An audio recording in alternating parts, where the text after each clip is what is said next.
안녕하세요 여러분, 연친남입니다. 오늘은 PA게임 4와 5와 리뷰를 해볼 건데요.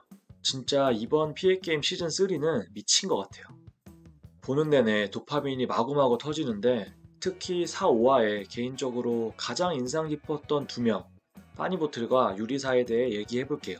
아마 PA게임 제작진들이 빠니보틀을 섭외했을 때 기대했던 모습이 있었을 텐데 4화에 딱 기대를 충족시키는 모습이 나오지 않았나 싶어요. 첫 번째 머니 챌린지에서 데스매치를 절대 가기 싫어하던 빠니가 뭔가 촉이 왔는지 자진해서 본인이 데스매치에 갈 계획을 짜게 되는데요. 빠니보트 성격이 하나에 딱 꽂히면 앞뒤 가리지 않고 돌진하는 성격이잖아요. 아무래도 빠니는 제3의 팀이 있다는 걸 확신한 것 같아요.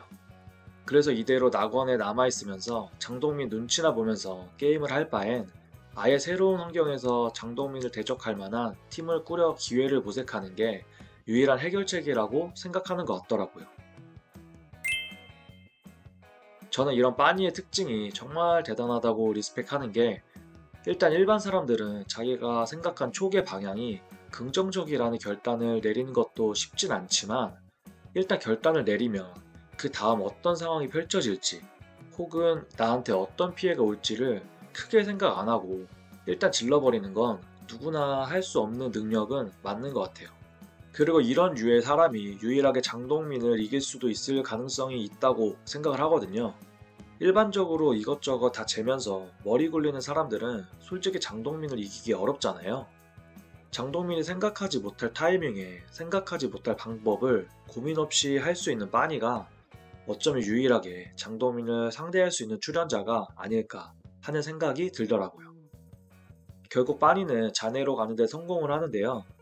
2대2 데스매치에서 문제 푸는 거 보니까 어느 정도 게임 푸는 머리도 있더라고요.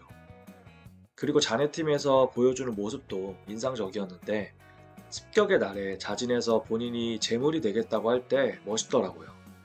솔직히 자네팀에서 습격은 정말 중요한 이벤트였고 몸싸움이 불가피하다고 생각을 했기 때문에 마음속으로 최혜선을 제물로 생각을 했을 거란 말이죠.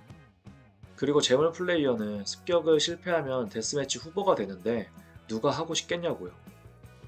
그런데 빠니는 최희선이 자네팀 원년 멤버인 걸 인정하고 최희선이 본인 대신 가더라도 승률에 크게 영향을 주지 않을 거라고 얘기하는데요. 다른 멤버들도 자기가 가길 원한다는 걸 아는 상황에 이렇게 다들 안 하고 싶어 하는 선택을 한다는 건 정말 쉽지 않잖아요.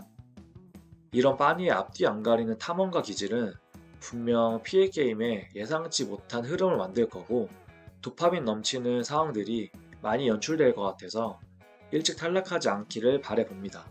다음으로 얘기해볼 사람은 유리사인데 유리사는 이번 피해게임 3에서 사회성이 지난 시즌보다 올라온 줄 알았는데 역시 사람이 변하는 건 쉽지 않은 것 같습니다. 이번 시즌에도 어김없이 개인주의적인 행동들을 해서 감옥에 가게 되는데 시즌2랑 너무 닮아 있어서 소름이 돋더라고요. 시즌2 다들 기억나시죠? 그때도 습격의 날이었고 리더 넉스의 잘못된 판단으로 패배를 하게 되는데 팀원들은 넉스를 감옥에 보내지 않고 유리사를 감옥으로 보냈었는데요. 이번에도 리더 장동민의 판단 미스로 습격의 날을 패배하게 됐지만 팀원들은 유리사를 감옥으로 보내버립니다. 그리고 유리사 본인도 감옥에 가고 싶다고 자기한테 투표를 하는데 그러면서 인터뷰에서 얘네 이 정도 판단력과 능지면 지네가 져도 날 보내겠다고 생각은 했습니다. 라는 도파민 터지는 발언을 하는데요. 유리사는 장동민이 습격의 날을 대비해서 2박 3일 동안 진지 공사를 하는 모습에 동참하지 않았습니다. 이유는 어차피 지령이 나올 거고 거기에 맞춰 행동을 하는 게 맞는데 얘네 왜 이렇게 호들갑을 떨고 있지? 라는 생각을 한 것 같아요.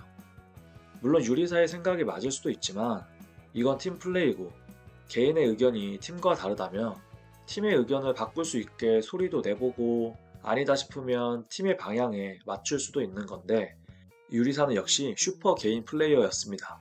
유리사는 낙원에 있는 내내 재단이 어디 있네, 감옥에서 누구랑 대화를 했네 등 알 수 없는 말들로 수련자들에게 혼란을 주는데요. 저도 솔직히 이번 컨셉을 아예 또라이 상상가로 잡았구나 생각을 했습니다. 뭔가 이미지상 양심의 가책 없이 거짓말을 하면서 출연진들을 혼란에 빠지게 하는 것 같아서 저런 말들에 의미를 두지 않았는데 5화에서는 유리사가 역시 비범한 슈퍼 개인 플레이어라는 게 입증이 되었는데요. 실제로 유리사는 낙원 주변을 탐색하다가 수상한 공간을 발견했고 심지어 자물쇠를 실핀으로 기어코 풀고 들어가 봤는데요. 이 장면도 진짜 소름이 돋았습니다. 일반 사람 중에 실핀으로 자물쇠를 풀 수 있는 사람이 몇이나 될까요? 이거 연습을 한 건가? 그렇게 감옥에 있다는 걸 모든 출연자 중 가장 먼저 알게 되었는데 주변 사물을 탐색하는 능력과 거침없는 행동력은 피해게임 출연자 중에 거의 탑3 안에 들지 않나 싶습니다. 아무튼 유리사는 시즌2와 마찬가지로 또 감옥 생활을 하게 되는데요. 죄수복이 누구보다 잘 어울리는 것 같기도 하고, 그리고 유리사라면 감옥에서 또 뭔가를 찾아낼 것 같아요. 시즌2에서 창사를 그냥 왔다 갔다 했는데 이번에 감옥에서 또 어떤 도파민 터지는 모습을 보여줄지 벌써부터 기대가 됩니다. 이상으로 피해게임 4와 5화 리뷰를 마칠 텐데요. 여러분은 탐험가 빠니보틀과 감옥 단골녀 유리사 중 더 큰 도파민을 가져올 사람은 누구라고 생각하는지 댓글로 알려주시면 재미있을 것 같아요. 그럼 오늘 리뷰 영상은 여기서 마무리하겠습니다. 지금까지 시청해주신 여러분 너무 감사드리고 모두 남은 주말 행복하게 보내세요. 감사합니다.